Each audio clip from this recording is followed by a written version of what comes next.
সন্দেশখালি যাওয়ার পথে বাধাপ্রাপ্ত হয়ে আজ দুপুর 2:30 নাগাদ রাজভবনে এসে পৌঁছলেন জেপি নাড্ডার পাঠানো টিম।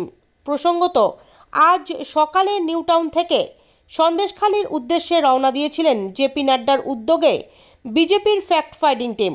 গতকাল রাজ্যের বিরোধী দলনেতা শুভেন্দু অধিকারী সন্দেশখালি ঢুকতে গিয়েও বাধাপ্রাপ্ত হয়েছিলেন। এদিন ফের বিজেপির 6 সদস্যের কেন্দ্রীয় প্রতিনিধি দল গিয়েছিলেন সন্দেশখালির উদ্দেশ্যে।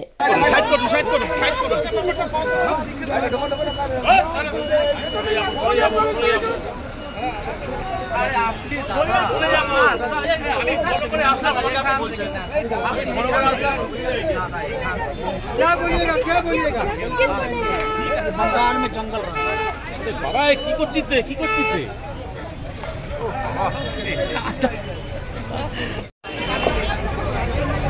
আবার এই গাড়িটা খাবার